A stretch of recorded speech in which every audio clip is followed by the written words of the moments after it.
We,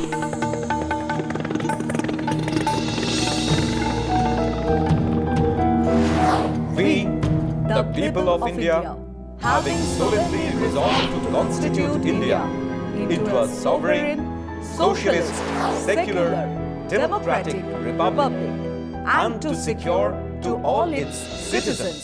নমস্কার, শুরু করছি আজকের চতুর্থ স্তম্ভ। আমি ইন্দ্রাণী। মানুষ প্রশ্ন করছে মূল্যবৃদ্ধি নিয়ে, প্রশ্ন করছে চাকরি নিয়ে, প্রশ্ন তুলছে বিরোধীরা। তাদের এক অংশ এক জায়গায় সংঘবদ্ধ হচ্ছেন। কাজেই মোদিজির সেই পুরনো ট্যাকটিস, পুরনো চাল, দৃষ্টিকে ঘুরিয়ে দাও। সেই মহাভারতের অশ্বত্থামার হাতে দুধের বদলে পিটুলি গোলা দিয়ে কান্না থামিয়েছিলেন দ্রোণাচার্য। সেই রকম দ্রোণাচার্য তার অক্ষমতা ঢাকতে এই কাজ করেছিলেন। ইনিও এনার চূড়ান্ত অক্ষমতা ঢাকার জন্যই এরকম করে থাকেন, যেন নতুন এক যুগান্তকারী কিছু একটা মানুষের সামনে এনে হাজির করছেন। সেরকম ভাবে উনি এক দেশ এক নির্বাচনের কথা তুললেন।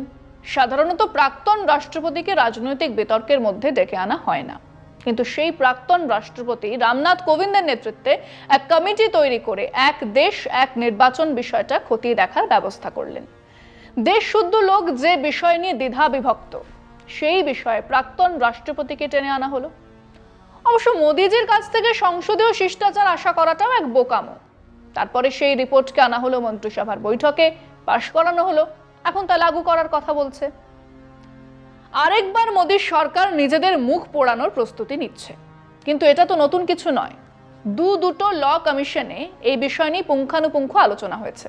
1999 সালে প্রথমবার এই বিষয়টা হতে পারে বলে বলা হয়েছিল, কিন্তু ল কমিশন এটাও জানিয়েছিল যে এটা রাতারাতি করা সম্ভব নয়।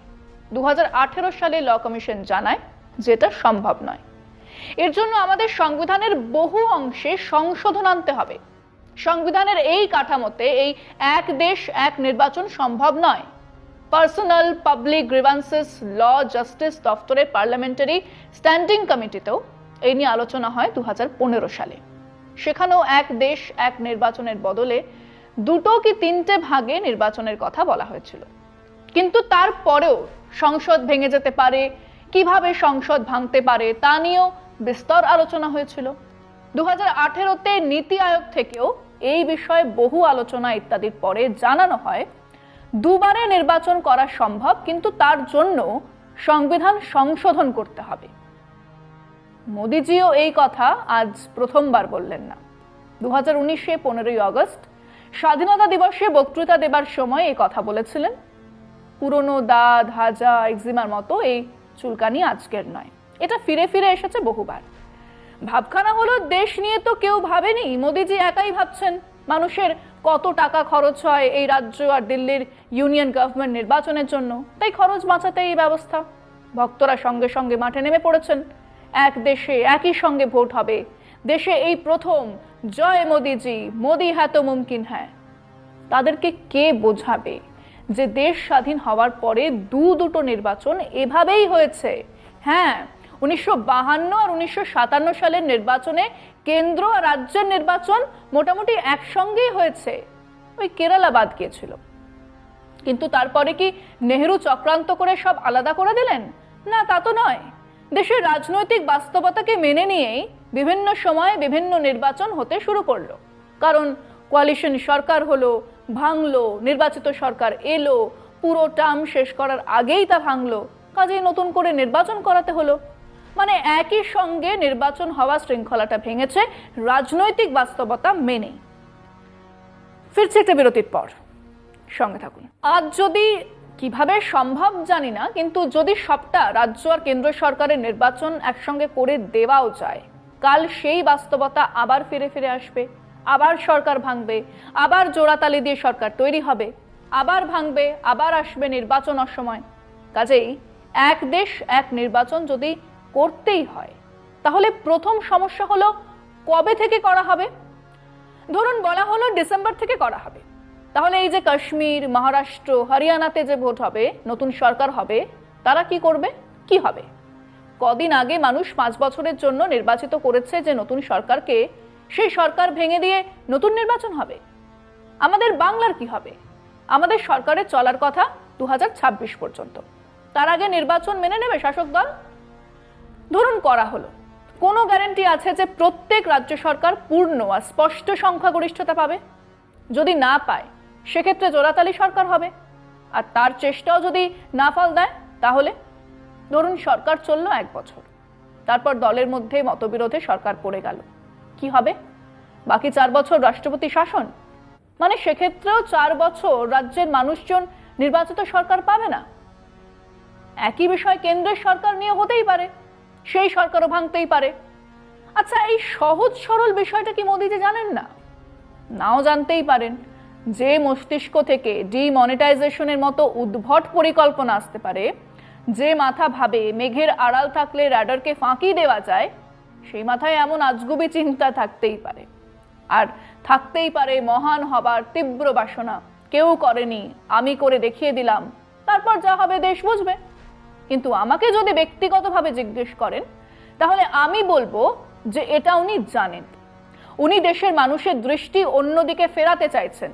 ঠিক যে সময় বিরোধীরা সংসদে এককাট্টা হয়ে বসেছেন, ঠিক সেই সময় এই বিষয়টাকে রেখে মানুষের দৃষ্টি অন্যদিকে ঘুরিয়ে দেওয়া, যাকে ইদানিং হেডলাইন ম্যানেজমেন্ট বলা হয়, সেটাই করছেন মোদিজি।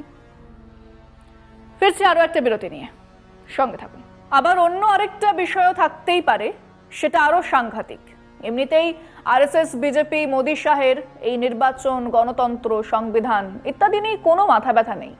ওনারা সংবিধানের মূল কাঠামোটাকেই ধ্বংস করতে চান। সংখ্যাগরিষ্ঠতা নিয়ে এই এক দেশ এক নির্বাচন চালু করলে ওনাদের সুবিধের তালিকাটা একবার দেখুন। যে কোনোভাবে একবার বিরোধী রাজ্য সরকার ভেঙে ফেলতে পারলে তারপরের বছরগুলো নিশ্চিন্ত।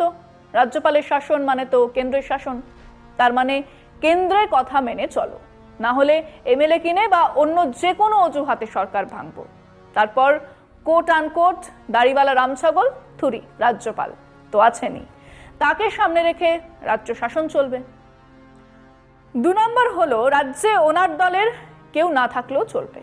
কেন্দ্রে মোদি, শাহ, যোগী গোছের একজন থাকলেই হবে, তার মুখই ভাসবে সর্বত্র, তিনিই পোস্টার বয়। আমাদের ফেডারেল স্ট্রাকচার, যুক্তরাষ্ট্রীয় কাঠামো হয়ে দাঁড়াবে এক দেশ, এক নেতা, এক ভাষা, এক ধর্মের পীঠস্থান। আমেরিকার প্রেসিডেন্সিয়াল নির্বাচনের মতো একটা ব্যবস্থা তিনি চাইছেন, বিজেপি চাইছে। একজন নেতা যিনি অনর্গল বিষ ছড়াবেন, ঘৃণা ছড়াবেন, স্ট্রিট স্মার্ট যুক্তি দিয়ে মন ভোলাবেন, তিনি দেশের একছত্র নেতা হবেন। এবং রিসোর্স মানে নির্বাচন জেতার টাকা পয়সা।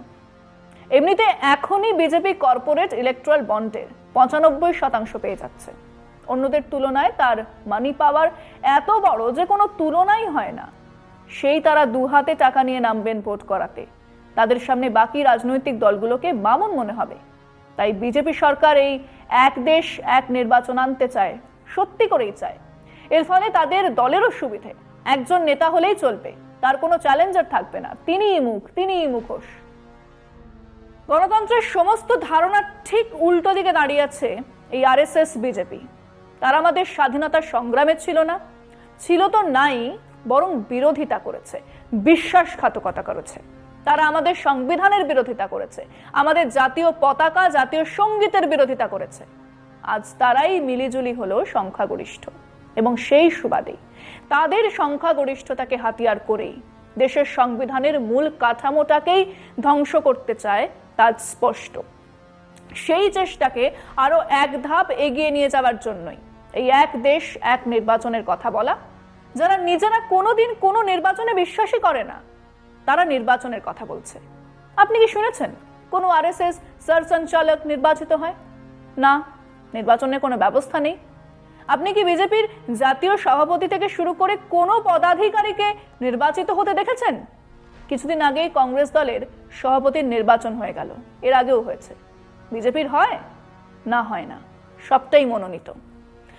সেই অগণতান্ত্রিক দল আজ ভেগ ধারণ করে দেশের গণতান্ত্রিক কাঠামোকে চুরমার করার জন্যই এই এক দেশ এক নির্বাচনের স্লোগান দিয়েছে। যদিও চোখ বুজে বলে দেওয়াই যায়, তাদের এই পরিকল্পনা কোনো দিনই সফল হবে না। আমাদের দেশের গণতন্ত্রের শেকড় অনেক অনেক গভীরে। কোনো খাকি উর্দি ব্রাউন শার্টের দল এই গণতন্ত্রের কাঠামোকে ধ্বংস করতে পারবে না। আজ এখানেই শেষ করছি। শুভরাত্রি।